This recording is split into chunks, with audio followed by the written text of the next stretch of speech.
Hi, welcome to Hey, Look at My Thing with Aaron Irons, Keegan Reynolds, and Rachel Bennett. On this podcast, we share things that we're enthusiastic about with our friends. And this week, we're sharing the video game Transistor. So, friends, hey, it's good to talk to you again. Let's dig right into this video game because I am super psyched and very, very amped for you to play. What do you know already about the game Transistor? So I went ahead and read the game description on Steam so that I would go into this not looking like a tool who never researches any other person's thing. And I noticed the game was made in 2014, so it's not like super new, but recent-ish. Yes. And it's made by the creators of Bastion. Yes. And it looks a lot like Bastion from what I can tell. And I'm interested in how it is the same and how it is different. Good. I have some thoughts on that. I think Keegan, I want to know? say I want to say I played Bastion. I think I remember that. Is it kind of like a Diablo style game?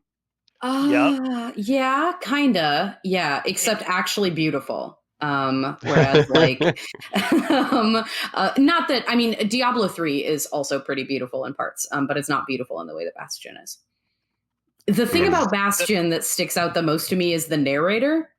It is always the narrator. Who has that beautiful, like very deep, vaguely southern lilt. And the narrator is he's just so good. So good. The kid drew back his arrow and he missed.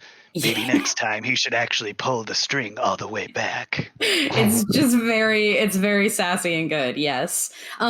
So I guess if you played Bastion, Aaron, and maybe Keegan, I don't know how much you remember of it. But what was your experience with that one? What do you remember from it? I got it on the Xbox 360 in 2010 or 11, somewhere in that range. And I think it came out in 2011, so that feels right. Okay. I played it and I got like past the intro and like reasonably into it. And I liked the game mechanics and I thought it was fun. The thing that I didn't like, and I know this is going to be like super controversial, is I didn't care so much for the narration. Ooh. That is going to be controversial. Just prepare all of your social media for hate mail. It's fine.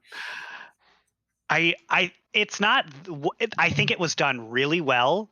It was really interesting and like a different way of doing things. But I just felt like somebody was walking behind my back and talking about every little thing I was doing, and I was like really over it. I remember I think I only gave this one a short little try. I think I was probably playing like other games at the time and I'm like got bored with one and played this for a little while and then jumped back into something that I was already playing and just never jumped back to this because I'm looking at pictures and images of Bastion and it's like I remember that but I don't remember almost anything about it. Okay. Bastion is considered to be by many people is considered to be the best product by Supergiant Games, which is the company that made it. I really like all of their products. I'm just a big fan of them as a game studio. They're a super small studio. They have like 20 employees or something. But the thing that I like is that the artist for their games, Gen Z, has been the same through all of them. The composer through their games, Darren Korb, has been the same through all of them.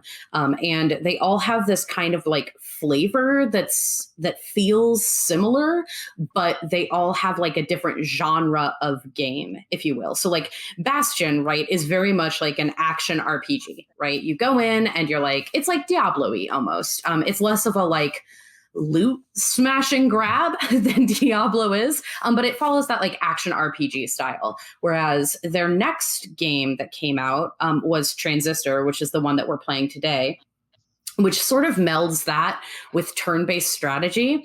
And it's important to know that that's a genre that I hate, and that this is probably my favorite game of all time. So just carry that in your heart going in. Their one after that is probably, was until very recently my second favorite. Bastion is actually my least favorite, which again, your hate mail will be graded. It's open. Just send it to me. I will send you back corrections in red pen. Prepare your anus. But no, their next one, Pyre, was like part action role-playing game, part sports game.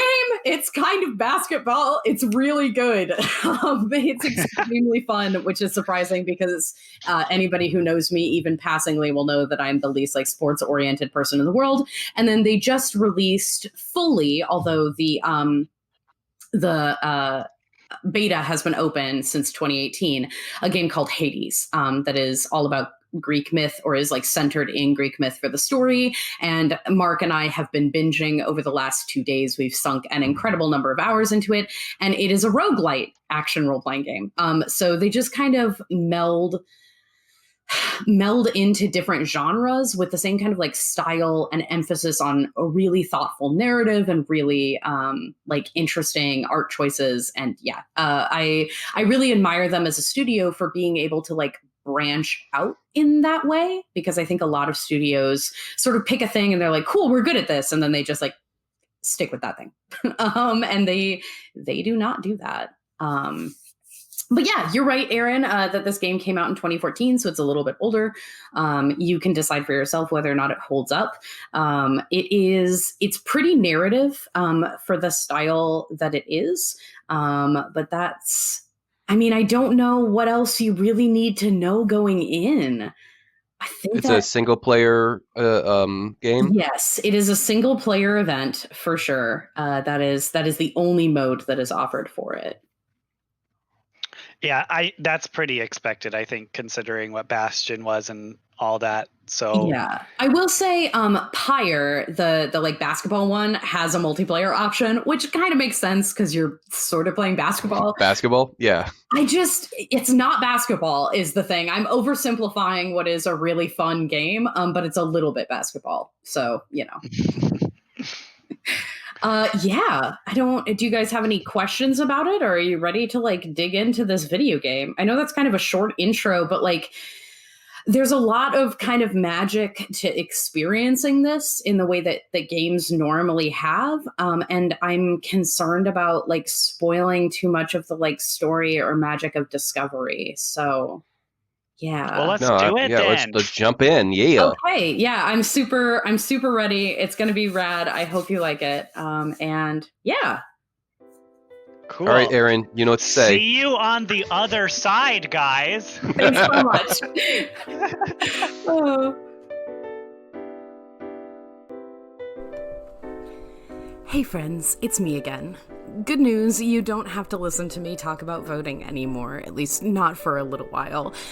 But this week, I think probably the best thing that you can do for yourself and we can do for each other is taking some time to think about the fact that you're important. We're getting up on Thanksgiving and we are so thankful for you if you are listening. And we're thankful that you're here, and we're thankful that you share your gifts and talents and joy with the world. So, during this ad break, just with me, take a second to breathe in and breathe out. And remember that you're important and that we care about you and we're glad you're here with us. And that's what we've got. This week's ad break is much shorter than normal, and I don't have a cause for you to give to, except for maybe the most important cause, which is yourself and your own sanity and your own mental health. Things are starting to get a little weird and a little scary again, as if they haven't been weird and scary in all the betweens. But remember that you're important, and your safety and your health and your happiness are important, and that those things are worth fighting for. So, I hope that you take a moment today to breathe, and that you leave resolved with the strength to stand up for the things that matter to you. All that said, we love you as always, and we will talk to you again soon.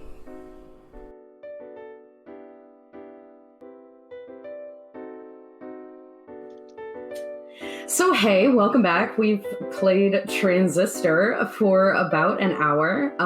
So generally we start with a summary. I think we should at least do an attempt. What did we see here, guys? What happened? Okay. I think I'm going to hit on the story, and this might get like semi-spoilery, but it's like the first 45 minutes of the game pretty much that you get this. Yes. So I'm going to say like skip 2 minutes ahead or so if you're like don't want any spoilers whatsoever, but I'm going to give it to you what's this game is about. Okay.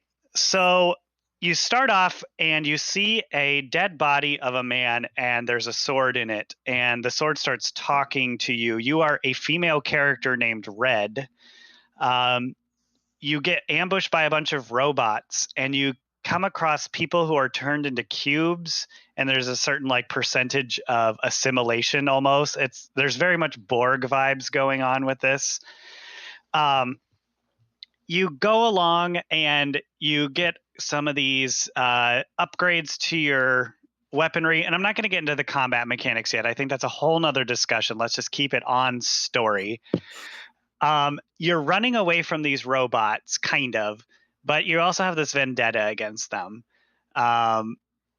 You are advised by the sword to like just get out of here, but Red takes another turn and is like, no, I want some revenge.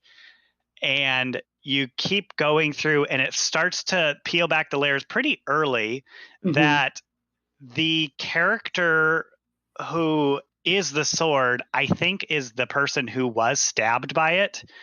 And it seems to be somebody of a significant relationship to Red, probably like a husband or boyfriend. And I could be wrong with this because this is how it's revealed and it's kind of blurry. But there's also this kind of Kill Bill group of people that looked like they took part in the murder, and it definitely just got all sorts of Kill Bill like revenge vibes in it. Yeah, they're called the Camerata. It comes up, but it's like a weird name. But yeah, they're there. Yeah, so Red is a singer by profession, but she's had her voice taken away in some way. I didn't get to an understanding of why that has happened. But that is kind of the story thus far. Singer who can't sing, the voice of the sword is pretty much the narrator through it, and he's talking to her because she can't speak. And I got to the point where we engaged with the first of the Camerata, and that is kind of a turning point of like, you get the idea, oh, she wants revenge. She wants to get these people back for what they did. Yeah, I think like there was also some hints that her music was somehow anti whatever these people are. It was some sort of controversial music. She said like there's like you could read a little article where she said it wasn't meant to be, but it was apparently being taken that way. I got to that cutscene where the guy got stabbed. That was as far as I got. Sounds like you guys got like slightly further. Yeah, a little significantly actually, but yes. Yeah, I got to the first boss. I beat it, and then I like stopped to take some notes because I was like, oh, I got to collect my thoughts because there's so many things that I wanted to touch on. So I pretty much, once I did that, and then I did like this scene right after it that kind of is like, here's chapter 2 almost, which they don't call them chapters, but it feels that way. Yes. That's where I just said, you know what, I'm going to engage with more stuff if I do this that's not really relevant to like a quick playthrough. So let's just focus on that. My laptop that I'm playing on is very, very bad, but I could still play on it. Everything was kind of like slow. It wasn't very smooth. I'm assuming like on an actual computer that has, not just like cardboard parts inside of it. Like it was actually like smooth and really nice. Yes. But even on this, basically like child toy of a computer, I was able to I pretty think get the at least basic experience of it. Mhm. I really enjoyed um, the immersiveness of it. It really felt like another world, and I kind of felt like a Tron vibe. Like this world is like Mhm. inside of a computer, with the way everything was like set up, and when she was like dragging the thing on the ground, how it was like kind of lighting up, like looks like circuit boards or something like that, and um the music was like really cool and tonal and really just drew you in like right away. Um and I did really like the art style, and we can have Rachel's art corner, and she'll explain why I liked it. But I just knew I did like it. Yeah, let's start with the narrator, because that Yes. Hmm. is Hmm. preserved from Bastion. We've already talked about it a little bit. That Mhm. was so much better. The execution was better in my mind, and this is completely opinion. This is not like fact, because the quality of both are great. Mhm. I just liked the uh second person speaking Yeah. in this particular case, where he's talking to you as the character Red, and he's having a conversation, one-sided conversation, but he's having a conversation with you. And in Bastion, the difference and the thing that I didn't like as much is it was a narration of things that were happening, but it Mhm. wasn't talking to anyone in particular. It's just said he walked, he did this, he did that. And I really liked the way it added so much by having a second person say, hey, did you catch that? Hey, look at this. It's like Mhm. talking to me as the player, and I really like that a lot more. I also think it's different because, like you said, the man, and it goes into who he was and sort of what his function is a little bit later. But he clearly cares a lot for Red. Whereas the narrator in Bastion will like tell you that you're being shitty if you're being shitty, Yeah. and like that was your memory of it. You were right, like when you started talking about it, you were like, "Oh, he failed to shoot him." Like, yeah, that's how that narrator interacts. Whereas Yep. the man in the sword, the transistor, which is the name of the sword, it he clearly cares a lot for Red and is like trying to protect her and trying to look out for her and trying to help her. So the things that he's saying are in that vein. And he like makes jokes and stuff like that. Like it's not, when you interact with the little terminals and get some of that world building, and he's like, oh, clearly the only choice is the like seafood flatbread or whatever. Like Yep. he also The has sea monster. yeah, the sea monster. He also has a personality which like sets him apart, I think, from the narrator in Bastion, who like had a personality, but it wasn't something that was like developed out really with like characteristics. Whereas he is like a character who is interacting with you. Yeah, I think Bastion was a little more avant-garde in incorporating it, but this Mhm. is like that next generation where they're like, okay, we tried something and it mostly worked, but here's how we make it better. Yeah.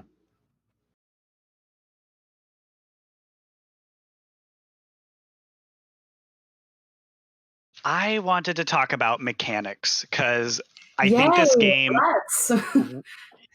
this game does a really good job of spoon feeding you things at the beginning, but there is so much depth. Hmm. Yeah. So just to break it all down, there are 4 actions that you have. When you use an action, um, it plays out. But the major thing that makes this different than most, ARPGs is the time stop, essentially. Hmm. It, Yeah. it, it operates very similar to VATS in Fallout games, where Yes. it stops time. You have a limited resource of things you can do with that stopped time, and then it needs to recharge. Um, So they give you, 4 pretty basic abilities right away, and then you start leveling up and getting choices. So you can pick between a dash, and I think there was like an explodey ability. Mm-hmm. I kind of want to talk about our choices here because I think this is where we're going to have very different experiences. So did everybody hit level 2? Mm-hmm. I got to 3. Okay, so we've all hit level 3. We can talk about our choices. So Rachel, what did you pick for your second level? So I can tell you what my final loadout was, what I ended with. So I had Crash, which is the starting one, and I had Breach. And I finished this game and I kept Breach basically to the end, even when I finished. Just the penetration between enemies is so fucking good. I did have the dash, and then my one in the middle, I had Bounce. Is the one that I picked. And on Bounce, I had the no, I'd switched it by the end. On Dash, I had the explodey one, which I really like. So one of the things that you can do is you have those 4 powers, and then it unlocks slots where you can like equip those powers, any power, as an auxiliary to one of your main powers. So basically, like you have a pool of, let's say, 16. Only 4 of them are main powers that you can activate, but you can modify them in different ways by attaching other powers to them, kind of like smashing them together a little bit. Yeah. So I put the like blast one onto dash, because what it does is when you dash, wherever you land, it does like an area effect damage. And I really like being able to use dash offensively, especially since, and I don't know if you caught this, you can use dash even when it's not in the like stop time. So while that is recharging, you can still use your dash. So it's pretty powerful to be able to put some damage onto that. So that's what I ended up with. How about you, Keegan? So I took the mask ability and I put that on to Crash. So if I got behind somebody, I could just spam Crash inside the time stop and just do like 400 or 500 points of damage if I like started behind somebody fairly early on there. Yeah. And I put the explosive. I took the area of effect one, and then I put the explosive one on that, so that its range increased and the amount of damage was increased. I probably should have made Breach better because that thing is incredible. Goes through walls, through protection sometimes, so long distance, and like hit multiple things. It was real good. It was probably the next thing I was gonna upgrade. Honestly, Breach with Crash on it is pretty fucking rad. Like it's pretty good. Yeah. It just becomes like a beast of damage. So I took a different route. I started off, I didn't understand things very well at first. And so I took the dash ability, and on my next level up, I took Switch, which is a charm ability, which mind controls enemies for a very short time. It's super fun. And it is fun. I wasn't using it very effectively at first because if you use it early, it charms them and then you can't damage them. Right. And that was a little bit irritating at first because I didn't understand. But there are these protective satellites that come into play. They're called cheerleaders. And you can mind control those. And when you do, they satellite you and make you invulnerable for the duration of the mind control. Dope. So on the boss fight, there were a couple satellites around, and I kept mind controlling them to make me invulnerable while I'm running around trying to dodge her attacks. She has so much fucking health and the like 3-tier thing, and it's just too much. Yeah, it is a lot. A rough fight. It's a rough fight for real. So that makes me want to transition to the next point. I got to experience death. And I got to experience. I got to experience the penalty of death because so she's a 3-phase fight, and I wasn't expecting like what I needed to do, and I didn't really have my build quite the way I wanted to at that point. It wasn't until after that I was like, oh, I've got this really rad idea. So during the fight, I had Breach, I had Crash, which I didn't use very effectively, and then I had that explodey area attack with the charm and dash. So I'm really kiting her all around and using Breach as damage, and then charming things occasionally when they're around.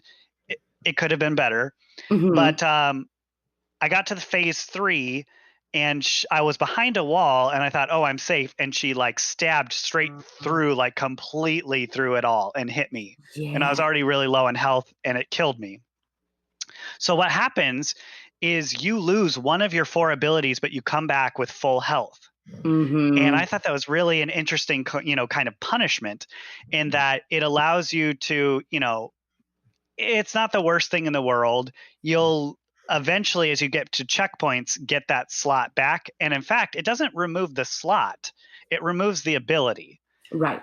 So I can't use that ability, but I can go to the next checkpoint, change my loadouts, and do whatever else I want to do and move on. And after so many checkpoints, it looked like it was just 2 in this case, I would get that ability back, and I could go back to my previous loadout if I wanted. So I thought that was really an interesting way of dealing with death that is punitive, punishing. Yep. But not so much that it was like, oh, you have to restart this whole fight over. It made me feel like I had a lot more sustain than I even did, because I was like, my health is low, I'm going to die, I'm going to lose this fight. And I was like, oh, well, this changes everything. I also super love the emergency turn that it does. I assume you experienced that if you died. So right as your health gets like super low, it stops you before you die. And it says like emergency turn initiated. And it will like give you one more round to try and like stop yourself from getting smoked. And I don't think it does it every time. I think there's like specific like qualifications for it happening. But I really like the fact that it's like, hey, you're in a sticky wicket. Here's a chance to like work out an entire kind of like round and spend your actions and see if you can get this enemy to the point where you can like grapple with them effectively and not die. Because straight up, that's the way I made it through that Sybil fight. Like I was sort of struggling to get back into the controls because it's been 3 years since I last played this game. And that's what saved my ass on round 2 or 3 or something. Yeah. Yeah, that so after that fight, I didn't get the emergency thing, by the way. Interesting. I think I just took too much chip damage, and then that last hit was like what was left of me. So I think I might have just been like just hovering above critical, and then boom, you're dead sort of deal. Yeah. But after that, so I didn't get to play with this new build out, but I switched because I had to swap. I had to change things up. So I did some exploring. What I did is I took the hide ability, so you can go stealth. Then I have an ally creation ability and charm. And then I left breach so that I have some sort of damage. But essentially my build at this point is summon allies, charm enemies, and disappear. Which I think is a really fun way to play. One of the things that I really love about this game, and one of the reasons why I wasn't really worried about bringing it to this, because I know that we all have like very different things that we look for, is I feel like there is an infinite amount of like play style customization, because I would never make that build. Like, just never. I would just never do it. It sounds really cool. Like, I'm super into it, and I'd love to like watch someone do it or whatever, because it sounds really interesting. But like, I would never build that. That wouldn't occur to me. I'm very much, I don't know, I play video games like a barbarian, I guess. Like, I want to get in there and like smash some motherfucker. And like, I'm very much, you talked about like kiting around. That jaunt is like 100% the like core foundation of my play style, is like jaunt from place to place and try and get the backstab as much as you can. That's like how I build my entire shit. So like, I really don't use the summon. I really don't use charm. You know, when it comes up, I pick the other thing. Even vanish is like not something I use particularly, because I'm very much a like just beast mode girl, I guess. But it's one of the things that I think is great about this game. And later on, as far as like, I don't know, making it work for you, you get what's called limiters. So this isn't like a huge spoiler or anything, but at a certain point, these things called limiters unlock. And what they do is they give you more experience, but they also make the game harder. So it's things like the process hits you twice as hard, but you get a 4% level bonus. Or like sometimes when the process dies, it spawns 2 cells, which are these like things you have to pick up after something dies so that they don't respawn. Yeah. There's a little bit of like forcing you around the field. Sometimes when they die, they spawn 2 cells instead of 1, and you get like a 2% bonus. So you can just like stack up these, like basically ratcheting up the difficulty and progress through in levels super quickly. Because you're like stacking on additional difficulty, and every time you do that, you add experience, which I think is really interesting and cool. The other thing that doesn't really come up in this is like as you're looking at powers and how you modify them, and like each power has 2 slots that you can put modifications in, but you only have access to a certain amount of memory. So like you might have noticed that there were like little blue bars on the side of each of the powers, and some of them are 1 and some of them are 2 and some of them are 3, and there's actually 4s as well. But you have a finite amount of memory that you have access to. So if you try and just equip like, oh, this is the strongest thing plus the strongest thing plus the strongest thing, like cool, rad, but you might not be able to have any kind of like augmentation to any of your other powers because you might use up all your memory doing that. So like one of the limiters is you lose access to 6 memory, which is basically just like 2 powers. It's a lot. It's a lot. But they're really, really cool. And it's a cool way for you to be like, you know, I've got my powers figured out, and I've got like the turn figured out, and I know what I'm doing here. And this has gotten kind of easy for me. And right as I started to feel that, they were like, hey, we got you these limiters. And I was like, yes, this is just what I wanted. So Nice. I think that the game is really thoughtful about providing a play experience that works for everyone, kind of regardless of what sort of play they're looking for, right? Like you can stand in the back and summon and charm and work your way through that way. You can like beast mode in and just try and like straight up murder some motherfuckers. You can like play it like a rogue and kite around and backstab and vanish and whatever. Like there's so many options to like find the fun, I guess, that I feel like if it doesn't end up having a little bit of fun, it's because you like almost picked the wrong options. Like they're there for you. Yeah. They thought of like pretty much everyone. I could see myself going through the reasons I would play this game, and I am definitely thinking about playing some more because the first one is the story. I want to know what happens. I want to know about these people. It's very just gripping. You know, it's you know it's a very interactive story, and it's I don't know, it just grabs you. But I would love to like spend like, you know, once I get like more powers, like spend like, you know, a half an hour, 45 minutes just kind of going through and taking a look at the different ways you could build it and which things do what when combined with other things. I could see myself having fun just like figuring out exactly how I want to try to do this thing and then playing that way for a couple hours and then maybe switching it up. And I don't know, it just seems like it's a you know, a force multiplier for the game that allows you to experience it, you know, more. Like you don't have to, like you could play through it with a different skill set and play an entirely different mechanical game than the one you had played before. Yes. So I really appreciate that it wouldn't get boring because there are, you know, some sort of dungeon crawly sort of games where it, you know, you go in, you do the same sort of moves every time, you keep doing it, and you're getting like more gold, and maybe those things are getting like better, but it's like the same basic action every time, and you get bored. I like how this is already has that in mind. It's like, okay, we know you're gonna get bored if you just come in, tap the A button every time, and does the same thing. So we're gonna have some extra for you to keep you engaged.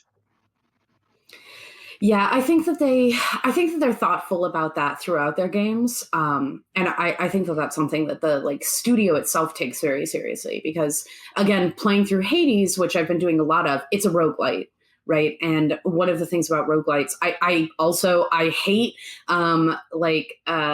strategy turn-based combat. I hate it. Love Transistor. I hate roguelites. I have never enjoyed one once in my life. I love Hades. I've been like binging through it. But one of the things that makes it different from most roguelites for me is that as you go through, right, you're picking up these like abilities that change the way that those basic attacks, which are the same basic attack that you've done this run with 36 fucking times because it's a roguelite, it changes the way that those interact and function and perform. And so like, I think that they think about that fatigue a lot, which is really good for me because I'm very easily susceptible to that like gaming fatigue where you get in and you're like, cool, I hit it with a stick, I guess. Like it's the reason why, I don't know, I've never taken a character all the way through Diablo, right? Like you can get to max level and I'm not going to, because at a certain point I'm like, fuck everything. Like it's just not worth it. I agree with that. Here's our hate mail episode, Aaron. We're gonna get so much. People are gonna be like, you're fake gamers and you suck dick. And we're gonna be like, yeah, we sure do. But anyway, it's something that I think that they really think about and they really shine on, is making sure that things sort of like stay lively and interesting in that way, for sure. All right, Rachel, I want you to tell us, why did we enjoy the art style? Oh my God. Okay. Time for Rachel's Art Corner. So the thing about Transistor specifically is Transistor does a really, really nice job of color keying. So you see this in a lot of like big production studios, especially for films. But it's not something that you think about necessarily, or that a lot of games think about. If you took every single frame of Diablo, right, and you took a screen cap of every single frame and put them right next to each other, you would get like a cohesive palette that would mostly read as like red and orange and black, because they've color keyed it that way. And red and orange and black is fine, and it fits with the tone and mood of that game, but it also is pretty boring. The way that this game is color keyed is with bright, fluorescent motherfucking turquoise and a sort of like red-orange color. And it is color keyed really strongly to those two colors all the way through. And the thing that you have is you have a really lovely contrast between those two colors. And they deal with that contrast not just in the color values, right, where we're looking at like opposite ends of the color wheel, but they also deal with that contrast a lot when we're looking at light and tonal values. Like you have really bright brights and really dark darks. And so there is always something for your eye to be moving to. And the way that they think, because it's isometric, they have a lot of control over the way that they frame shots. And so every shot is framed to give you like a lot of movement in it. So there's something going on, but not too much going on, right? The backgrounds are always compelling and well thought out, but they're not distracting. And honestly, that like painterly art style that they use, that all the like characters are in and that kind of thing, that looks like a kind of like intermediate draft of like an oil painting, is just really pleasing. It's just nice. Like the artist Gen Z, who does the art for these games, is really good. And she's really good at having like dynamic posing, and she's really good at character design, and the characters are pretty and compelling to look at. And the ways that they move or are shown, even though they are standing still, the ways that they are shown in movement as they are still images is compelling to look at. It's just a really beautifully crafted game, and kind of a masterclass in like color palettes, if that's the kind of thing that you're interested in.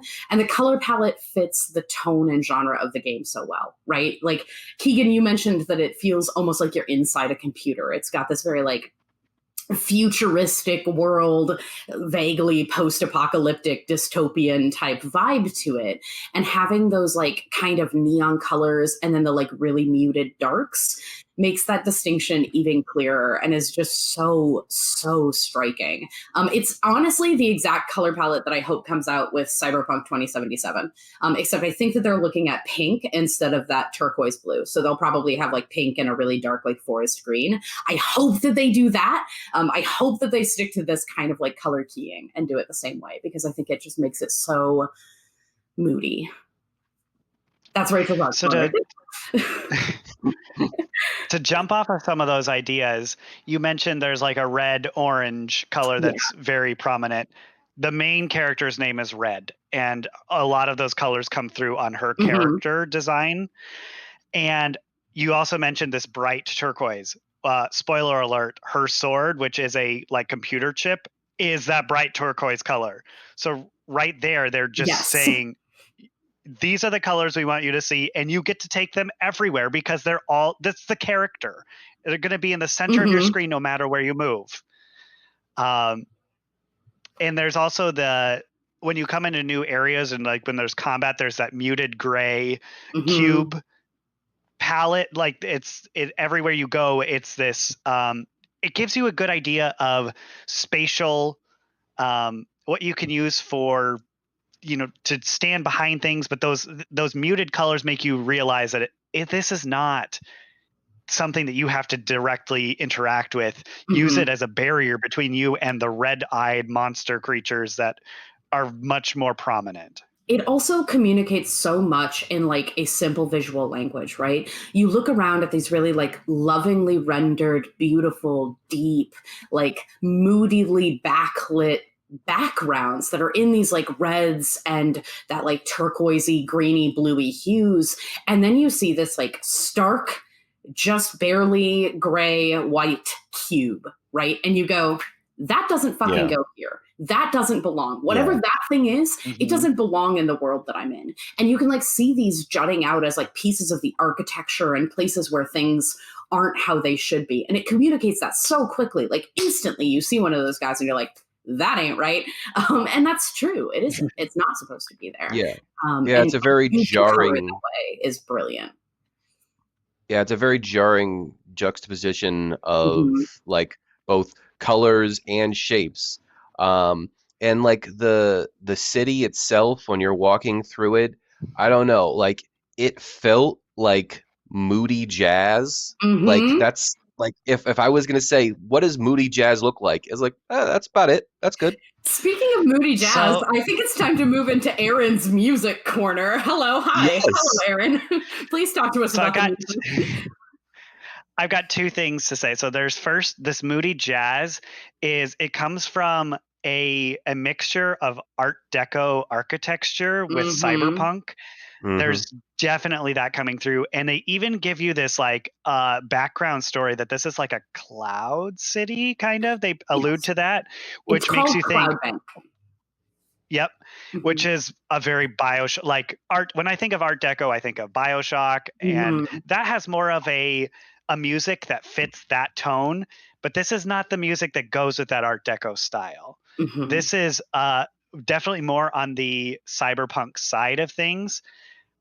I have to admit, when I was I had my headset on and I went downstairs while I was playing, and I got on my piano and started playing along with the song in the background music just to understand like what it is. It's minor key, which makes sense. But it's also very chromatic. I couldn't tell you what key it was in because I didn't spend enough time playing with it, but that really doesn't matter when you're talking about chromaticism because there is no key. It's just every note matters and you could play any note. But it still has that minor tone. So chromaticism is like essentially using every note and not just adhering to a certain set of 8 keys that go with your key. Right. I guess it's like 7, but it repeats. Yeah. Then with chromaticism, you're jumping very small steps in between and you can migrate however you feel, but it maintains that dark, minor kind of intervals while doing that so that it feels like it's dark and depressing and sad, which the world really is a dystopian world and they want to reflect that. Yeah, I'm completely in love because I can't help myself. But I'm completely in love with the vocals all the way through. And I personally think that this soundtrack is in like probably my top 5 for like video game soundtracks specifically, and soundtracks in general, probably. Along with, again, Pyre, another one of their games. They're by the same composer, Darren Korb. And Pyre is like a lot of mandolin and duets. And this one has such a different feel, but something about it is just really, I don't know, satisfying. The vocalist on it, Ashley Barrett, is amazing. I love her voice. It's like clear and somber and not. She's got a really interesting tone. I wouldn't describe it as like reedy at all or like thin. And I wouldn't describe it as like particularly resonant or anything. It's like almost a little bit breathy. It's just really lovely. It's just really nice listening. If you are like not willing to spend the $4 to $20, depending on whether or not Transistor is on sale, go onto Spotify and just listen to the soundtrack for a while. Because I really do think that it is like a worthwhile glimpse into the like tone and mood and experience of this game, because the music is such an important part of this game.